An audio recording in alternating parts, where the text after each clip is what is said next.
the new record, world record for the longest marble run. This podcast. Yeah. You had to see this coming. There will definitely be more events in 2025.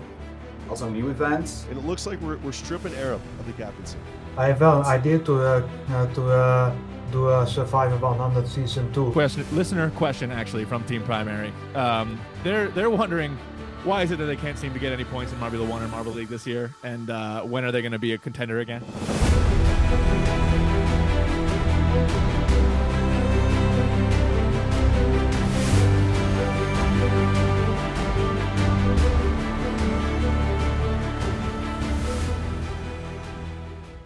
Ladies and gentlemen, rolling at you live. As you can tell by now, based on the thumbnail and the title of this episode, we do, yes, have a massive interview today.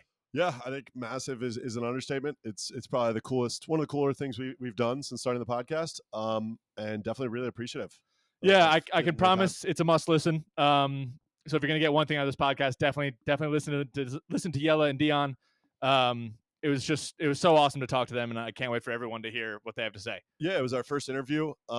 We would definitely like to do more in the future. Yeah. I think it was awesome. And curious to see how everyone likes it. So really, really awesome though. Great experience. So stay tuned for that coming up in like 10, 15. This is going to be a little bit of a shorter episode, so we can make sure to highlight that and get to that. But let's start with what's been going on in the marble world. Yeah. So Marble League just kicked off. We've seen some lineup changes. We got a lot of stuff to talk about.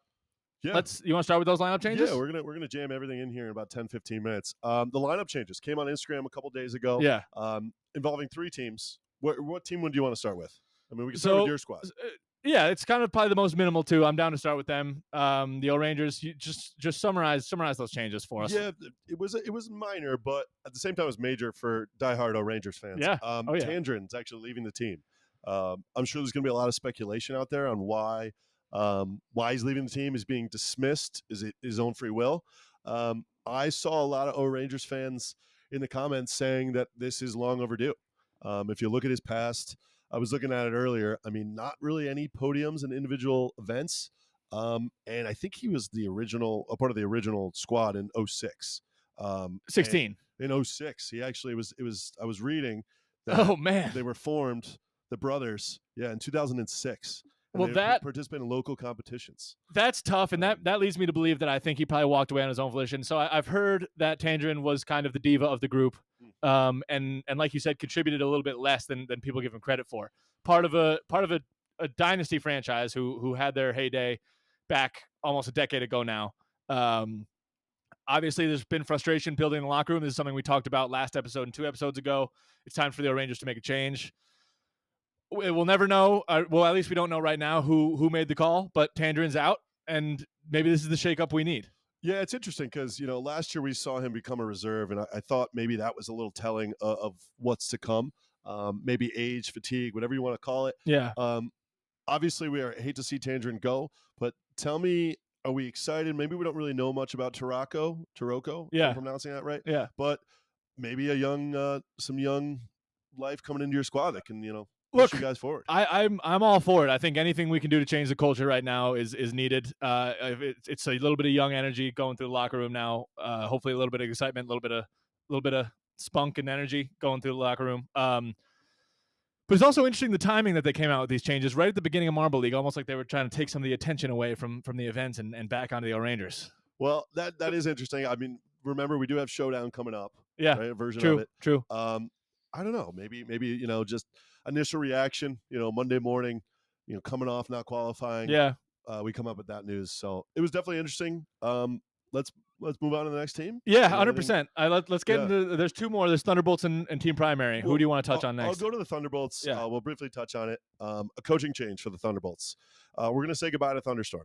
It was a 5-year tenure, 66 events, 11 total medals, and we're going to welcome in Wrath, brand new coach, but nothing much here. I mean, I'm not a huge Thunderbolts guy. Yeah. I mean, obviously, we talk about him, we get him Right, out, right. but interesting. I didn't really have too much to know. Anything that you thought of from the Yeah, Thunderbolts? I think maybe a team kind of like the O Rangers that's in a little bit of this limbo, in this mediocre limbo, looking to just give a spark, no pun intended, for the Thunderbolts there.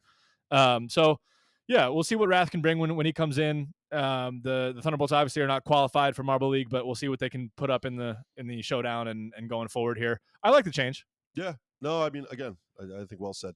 The final team. This is big. And we saved it for last. Yeah. We are a Team Primary podcast. Team Primary. Major change. And I think if you're a Team Primary fan, I mean, we've talked about it in length on this podcast. Yeah. But you had to see this coming. Yeah. Right? The coaching change, secondary. We're going to say goodbye to secondary, and we're going to welcome in Pallet. A new era in the Team Primary verse. Long overdue. And just going to members here, we did see some change in the order, the lineup, the status of the team, and it looks like we're stripping Arup of the captaincy. How can you not? And that's kind of what popped out to me. Yeah. Touch on Arup. I mean, we've talked about him in length. But we talked to him. We talked to him in a media conference. It was all turmoil in this camp. Did not show up from RBLO 1. Literally zero points, I believe, throughout the entire session. Marble League qualifying, another complete dud. The team was begging for a change, and we've seen it now up and down throughout the organization, like you said, with the manager change as well as the lineup change. It should be. If it doesn't yield any results, then it's gonna. I don't know. They might need to just disband this whole thing. Yeah, it's an interesting. I'm looking at Arup's kind of history here, but he spent 6 years as a reserve on Team Primary. Finally got promoted to captain. Actually promoted to member and then captain. It seems like maybe they just went to reserve. You know, he was a reserve for so long, and then automatically he's a captain in 1 year. Right. So maybe the pressure got to him. I hope to see him back up there again. I just, to your point, he didn't have it. He didn't have it. I think this has to light a fire under Arup. I hope it does, and I hope he can regain that captainship. But for now, he's going to have to prove it because he hasn't this year. Yeah, and I think for Team Primary fans all over, you got to expect a lot better. I mean, 100%. This has been tough to watch. There's no way but up for Team Primary right now. And I think we're fans. We're absolutely fans of Team Primary, so absolutely. We're rooting for him. Yeah, I hope they make a respectable marble of themselves in Showdown. I hope so too. But those were the lineup changes some big saw. changes. Yeah, which were a little bit distracting from the main event that's going on right now. We had an unbelievable opening ceremony. What did you think of the opening ceremony? I loved it. I thought it was as far as these have gone as a spectacle. You compare it to Bumblebees last year, Green Ducks the year before that. Some really awesome ceremonies. What did you think about this one? Yeah, it's funny because we actually touched on this in the interview. Yeah. We've both seen the Bumblebees opening ceremony several times.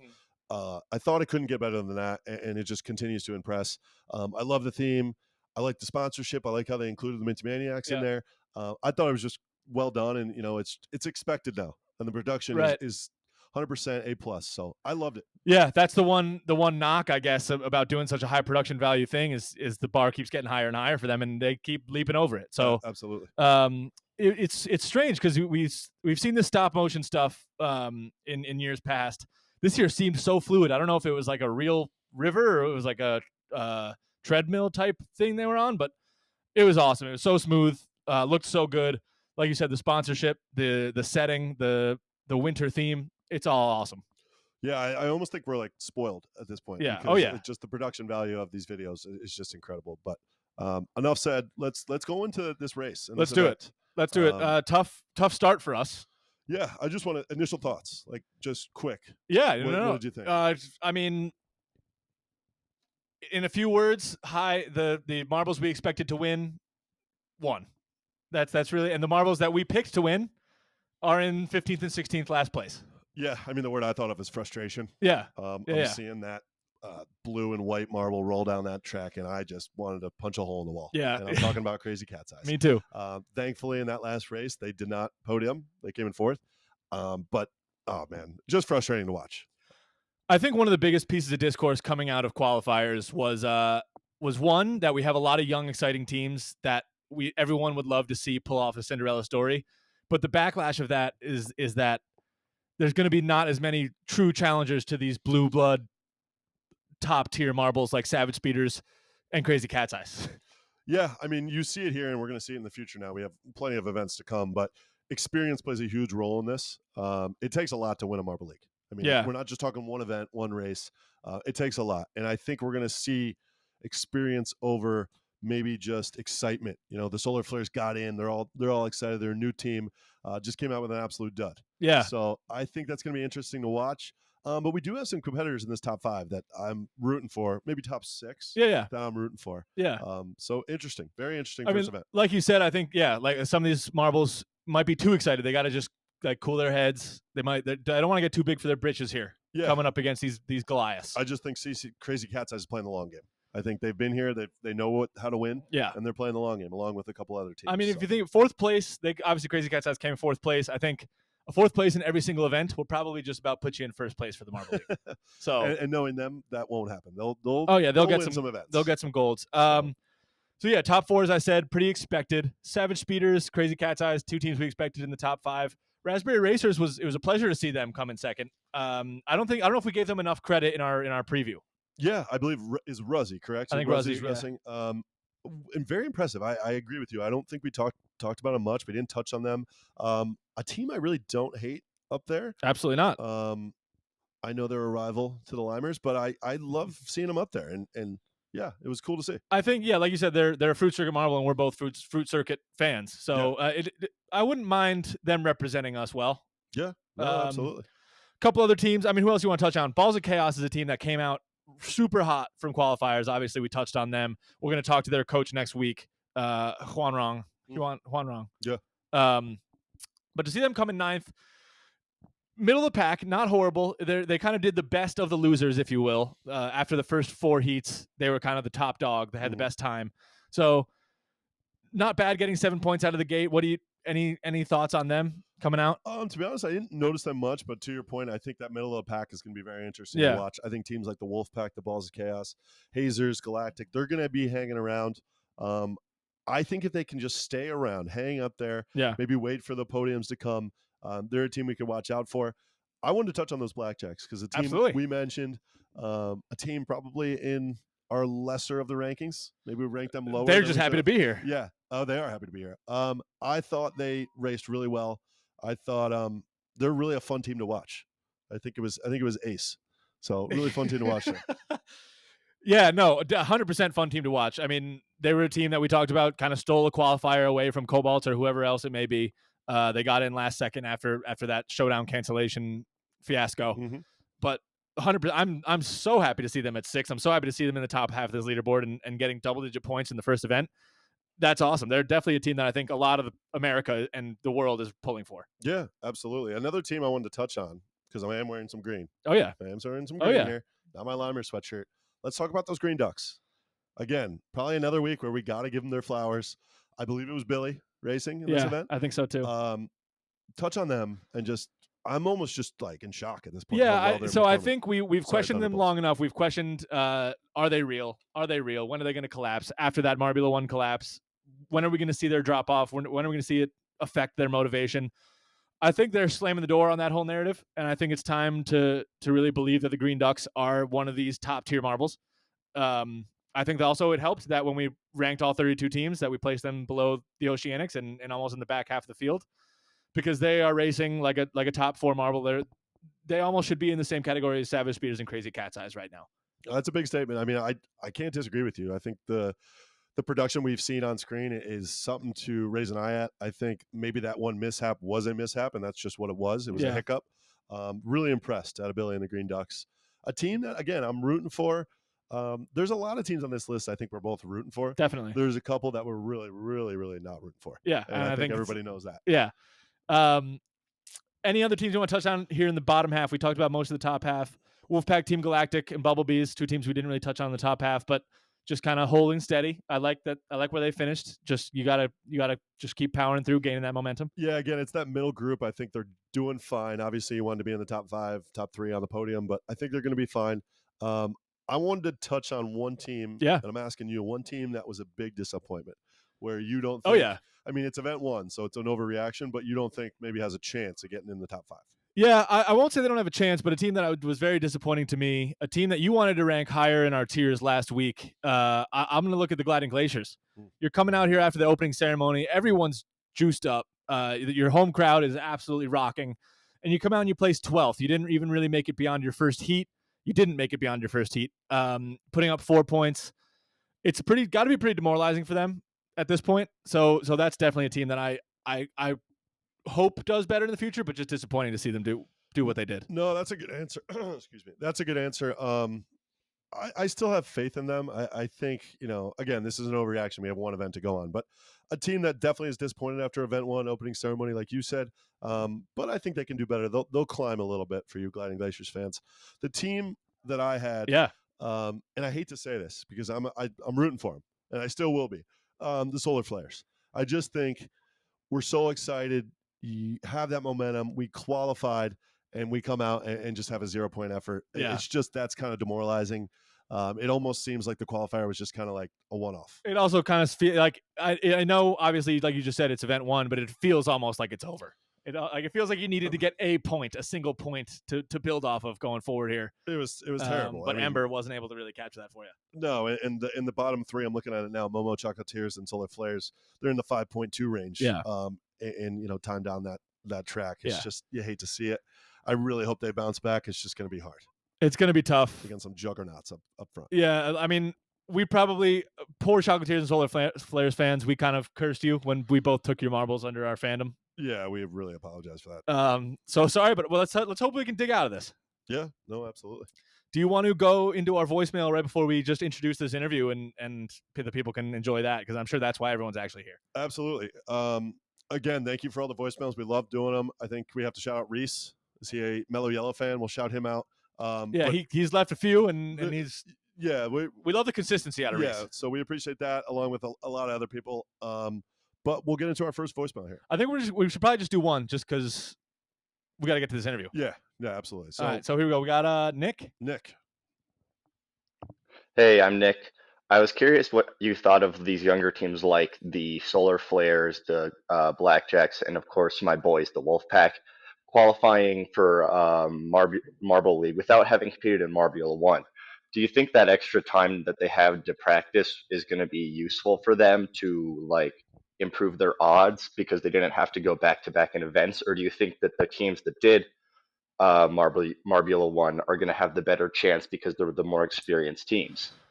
That's a very fair question from Nick, and it's a good question. Obviously, we have the benefit of looking at this at first event. I think he probably left this voicemail prior to this first event. But we've seen all three of the teams he mentioned, Blackjacks, Wolfpack, and Solar Flares, finishing completely different parts of the leaderboard. And to his point, he's talking about stamina and preparation. Blackjacks is probably the one we would least have expected to be on the top of those three teams, being that they got notified that they were going to be eligible to qualify so late. So I don't know how much that theory holds up. Yeah, it's kind of all over the place. I think it's a great question. Yeah, very thought-provoking, the fact that, like T said, all these teams are all over the place. I would argue that, and I think I touched on it earlier, that experience wins, and it wins events, especially when we're talking Marble League. I think teams are going to have certain bursts of energy in certain events they do well in, but I go to the experienced people that have been there before, the marbles that know what they're doing, know what it takes to win. So I think I'd rather have my team race in Marbula 1, come off hot, and right into Marble League. I agree. I think it's that rest versus rust argument you hear a lot for people when it's like a sports team heading into the playoffs. If they've rested too much, they could be rusty, or if they just are a well-oiled machine going in. I think that's a good point you make, that a team that's just coming off of that high quality competition is more primed and ready for this Marbula 1. But there is also something to be said for a team coming in fresh. So we'll see how that plays out. Thank you for the question, Nick. And yeah, I'm rooting for all those young teams to hopefully make some noise, or at least battle for contention. 100%. I hope I'm wrong. I really hope. Yeah. And again, we're overreacting. It's one event, right? So we'll see. We have plenty of events to go, so we'll see how it plays out. But great question. Really good question. Should we jump into the interview? Sounds like it. All right, guys, we're so excited to show you this interview.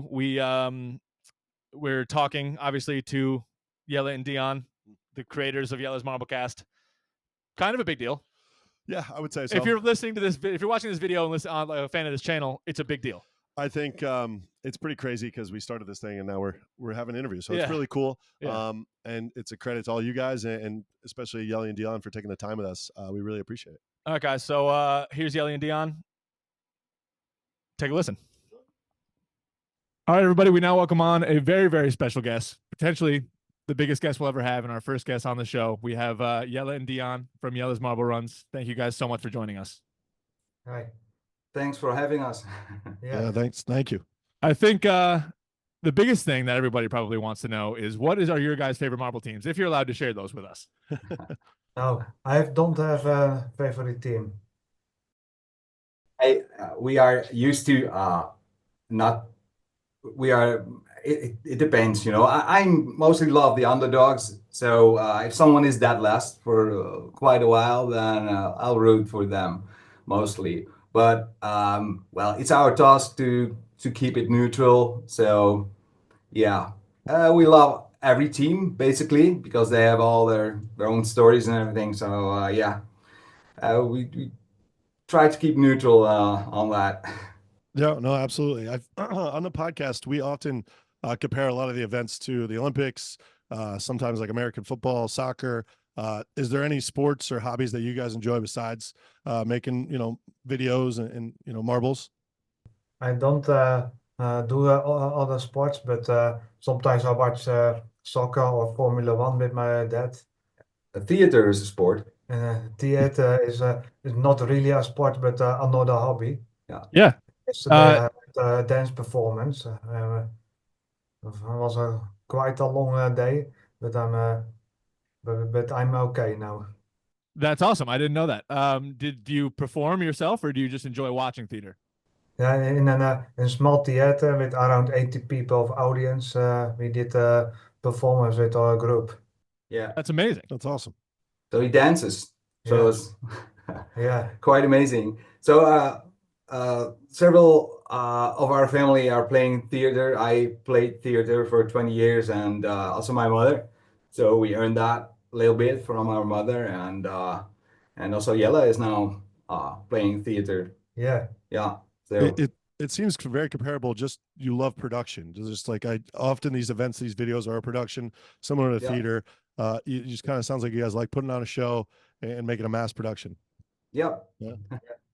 Do you see, are there some similarities there? Like, I know, Dion, a lot of your responsibilities are like with the set itself, right? So is there some crossover between the theater and the marble I spectacle? don't play theater anymore, but well, I like to create. That's a thing, and Yeah. that's also my task with Jelle's Malbrand. So together with Jelle to just create, and that's also now the new format of our business. That there are a lot of tasks that we can just give to other people, so we can just focus on the creation of making videos. And yeah, that's the thing we like the most. Jelle also doesn't like the things around it, you know. So we just like to make videos, and that's the best part of it. Right. Tell us about kind of Russ touched on, you guys doing the set to, making the tracks and the events. How does the production all work? Is there a big team behind every event? Is there, Yella's more doing making the track? How does it all work behind the scenes? Yeah, well, there's a whole team around it. So there are several people internationally working on the whole piece. The creativity around it is mostly done by me. I like scenery and everything. Jelle is more like does more the technical part of it, building the marble runs. I don't intervene with that. That's his thing and must be his thing. Sometimes I have ideas for new events or something, but mostly that's Jelle's part, which he likes the most. So he's totally free in doing that. And well, I'm free in making the scenery and everything, and some fun scenes in between shots or everything. So, but we have a lot of people. We have graphic designers now. We have an editor. We have a management, a board. So, yeah, a lot of pressure is taken away from us, which allows us to make more creative videos because we have more time and more freedom. And yeah. That's huge that you have some people to free you up, but I'm sure it's still probably quite a busy schedule for you guys. Does it ever feel like, I know this started as a passion for you, and then Dion, you hopped on board when you realized you could make this really a kind of a life's mission. Does it ever feel like work, or is it always just kind of fun passion, even when you're putting in the long hours? Good question. Well, Jelle Yeah, can that is answer. varies. It depends on the conditions because last week it was a very tight week because one day I worked until at 10 o'clock in the evening because I have the theater performance, so the whole weekend was blocked off. So I need to work in advance to keep up the schedule.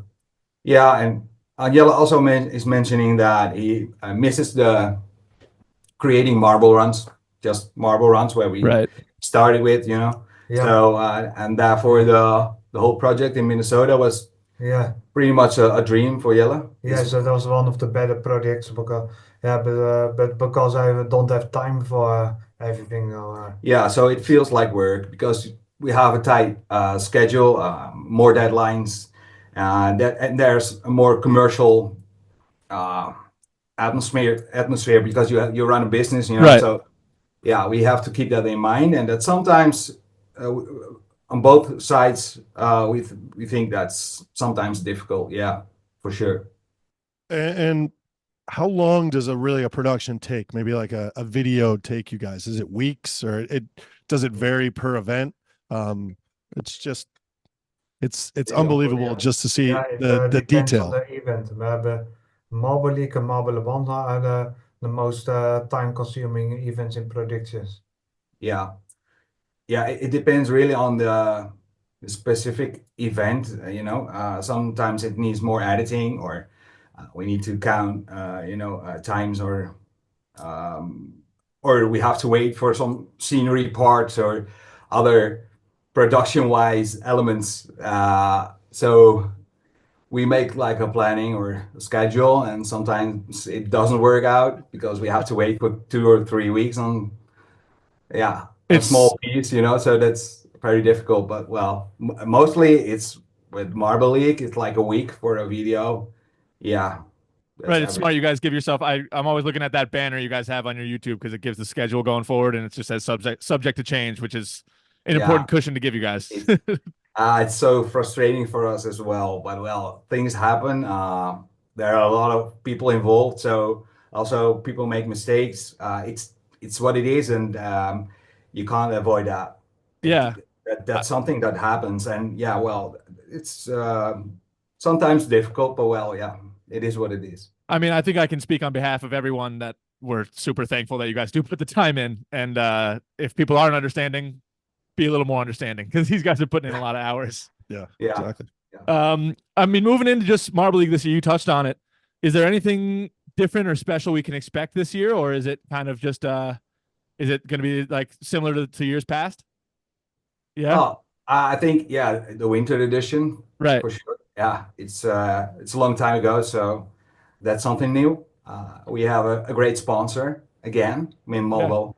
So very thankful for that, and it's also necessary and helpful to produce because yeah, we need money to produce this, and Right. people underestimate that, I think. So that's very helpful, and we're very excited to work with them. And yeah, it's a great opportunity again. And I think the opening ceremony is yeah, a great piece. Jelle, Yeah. So, Yeah. did a good job on that. So Absolutely. I love it. so we won't to give spoilers yet, but it's Yeah, we'll be up in 30 Yeah, I was minutes. going to say this will be coming out probably tomorrow or the next day after the opening ceremony is live, but Yeah, we're looking forward to that coming out in, like you guys said, an hour and a half, an hour, whatever it is. yeah, I think it's one of the best things Yeah. Jelle ever made. So yeah. really proud. And before this, what is your most favorite the opening ceremony yet? For which year? Yeah. Which one? What is your favorite opening ceremony? Bef- I mean, It's- I like the Green Ducks. So, like, was that 2022? I think Yes. so. That Bumblebees. So just a little background on us. We kind of came in during COVID, so we've watched a lot of this stuff retroactively as well. Some of like the earlier years. But I think one of the biggest things that drew us to you guys, to JMR, to being fans, and to even doing this podcast at all was just the insane production value and the very, very close attention to detail when the opening ceremony has happened. and we've debated for hours on how long does that stop motion take. Like you're just literally moving every single marble, even the ones in the stands that are moving around cheering. It's insane. It's insane. It's a lot of work. Yeah. So to answer your question, I think every opening ceremony, the fact that you even take the time to do that is so special. Yeah. 100%. The music, it's a really a thing that Jelle likes the most, to make the music, also composing it. So he's pretty talented. Yeah, no, absolutely. And going on with the production, I recently, obviously, we're newer fans as of a couple of years ago, the Wikipedia, because that's where I kind of do a lot of my researching. I learn about the backstories of the teams. Is that something that you guys developed entirely, where you're making every backstory, you're naming the marbles? Or is that just some other guy? Is that just somebody else? There's tons of information on there. Yeah. Well, we don't know about every story because there's a lot of lore. Right. So we can't keep up with all the things that are written and everything. So a lot of fans of teams are just from the beginning, and some of them are fans. Right? We did some polls online, Jelle, with the team names and everything. Sweet. I mean, it's an awesome way to get the people involved too. Just the power of the fans. Yeah, I have a listener question actually from Team Primary. They're wondering, why is it that they can't seem to get any points in Marbula 1 or Marble League this year, and when are they going to be a contender again? Maybe Jelle? No. I don't think we do either. No, I don't think anybody does. We consider ourselves a Team Primary podcast, and we just get frustrated that they can't seem to qualify or get any points in Marbula 1, but we're pulling for them going forward.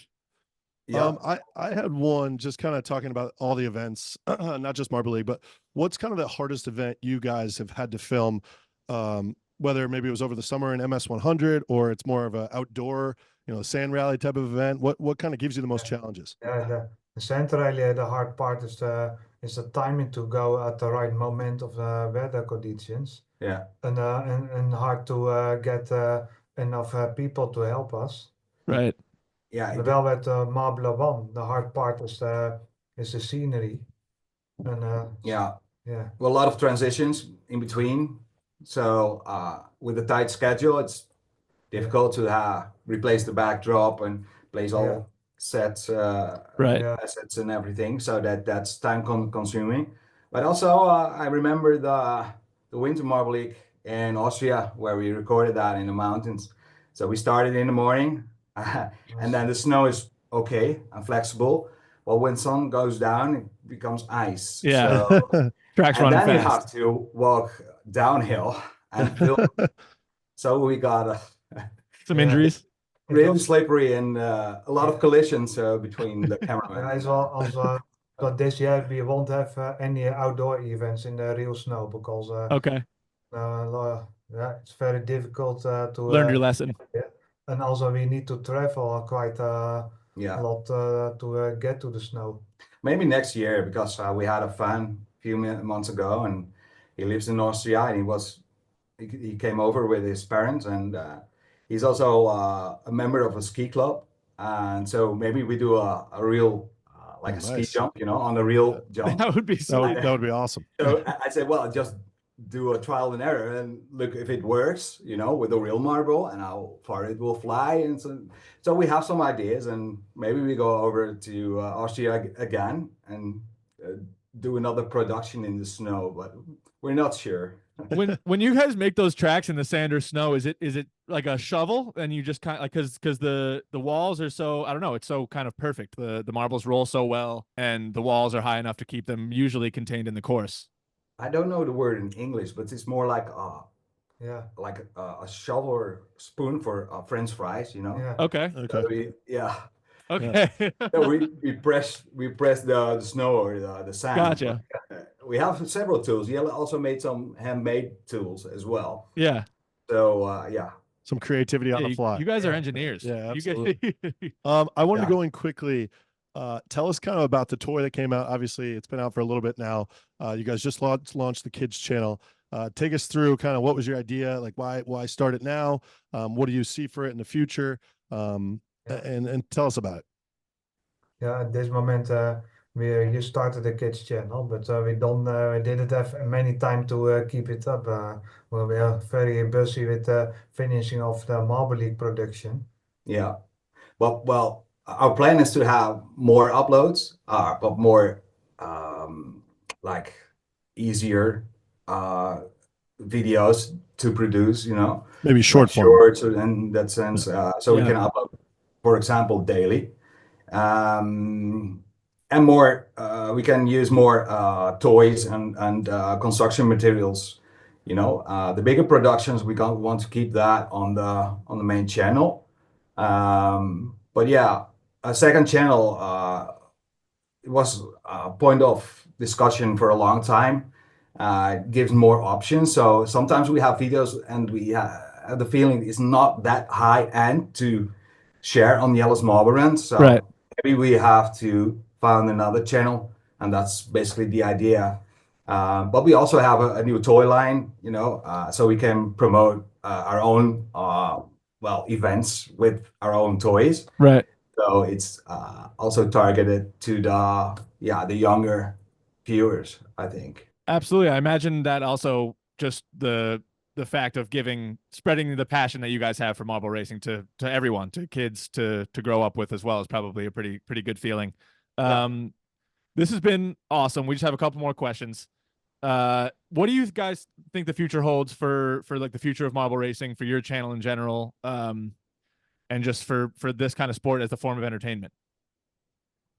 What our plans are, I mean? Yeah. Yeah, your plans, or just where you guys see this going in the next few years. Well, I think with our new manager who has he's doing a great job. So we are professionalizing, and we need to push the upload frequency. So I think there will definitely be more events in 2025, also new events, and that's also our goal, to have a lot of people helping hands so we can produce more and new cool events. Right. So, yeah. Awesome. I guess the last question for me is I enjoyed, selfishly, my favorite event was the Survivor 100 this past summer. Okay. For myself personally, is that coming back? Can we see that in the future? Or you think Yes, that's I have an idea to do a Survivor 100 season 2, but then it won't be 100 videos, but then we will do more races in one video. So then maybe have around 14 or 15 uploads, something like that. Yeah. I mean, that was an event that I cannot imagine the hours you guys put in. Just a video every day, constantly changing the track. We appreciate it. We loved it, but I understand it's a lot of work. Yeah, and you see views are people. Right. It's hard. Yeah, it's dropping. It's hard to keep up with a video every day. Yeah, exactly. Awesome. Well, I think this is my last question as well. Thank you guys so much. This interview is brought to you by the Yellow's Marble Run toy. And Mint Mobile. Absolutely. So if you guys could set up a marble race anywhere in the world, where would it be and what would it look like? So like any location, you could use some landmarks as marble racing tracks. What would that look like? This is a question Jelle has to answer. Oh, absolutely. It's not a very known place, but I know a place in Germany, east of Nuremberg. You have Monte Carlino. There is also a very tall sandhill, about 3 times as tall as the dunes where we usually film. Then we can create a center rally race lasting more than 7-8 minutes, maybe like that. Yeah, and I talked with Jelle about another idea. He likes to break the new world record for the longest marble run. Yeah. Which is he had one in 2011. Yeah. But now it's in Switzerland, I think, and it's around. Oh no! How many miles? 3 kilometers. Yeah, 3 kilometers. Wow. So you're gonna have to come back for your title. Yeah. Yeah, well, we are talking to some people. They think they can help us, but well, it's one of Jelle's dreams. Yeah, we have to look for opportunities for that. That's awesome. That's so cool. I love it. JP, do you have any more questions? No, this has been great. We really appreciate your time. And obviously we're super excited. I mean, Marble League and the events in the future. I mean, we can't wait. We're tuning in. Yeah, thank you guys so much for joining. Next time, we'd love to get you on again sometime in the future. It would be sweet if we could do it in person in Netherlands or when next time you guys are in the States. Yeah. Glad to come back. But yeah, thank you guys so much for joining. It was awesome to have you guys. Thank you for having us. Cheers. Much appreciated. Bye-bye. Thanks. Thank you. All right, guys, that was our interview. I don't know. I'm happy with it. We'll let the people decide. I think we'd love to do it again. I think we have some people on our list that we definitely want to interview as well. Yeah. Which I think you guys out there would enjoy. So one of many, hopefully. First interview, but hopefully many more to come. You know what? We should drop comments about questions you'd like to ask them as well. Because when in preparation for this, we were trying to think about what everyone would want to hear, what everyone wants to know from them. So a way to do that, you guys just drop your comments and we'll try, and next time we talk to them, lay some of those out there. Yeah, I think that's a great idea. I also think, tell us who you would want us to interview. Absolutely. We have a couple people on our list. I think some I know will be pretty popular, but we could have, oversaw someone and maybe there's someone we're not thinking of. So leave a comment and let us know. 100%. With that said, is there anything you wanted to touch on before we jump out of here? No, I think awesome episode. Great interview. More Marble League coming. So I'm excited. More Marble League. This is obviously going to come out on the day of an event. So we're just going to keep rolling probably with these Wednesday or Tuesday releases and cover whatever events that have already passed. So thank you guys so much. We're rolling out. Like and subscribe and keep enjoying. Let's go Limers. Rolling out.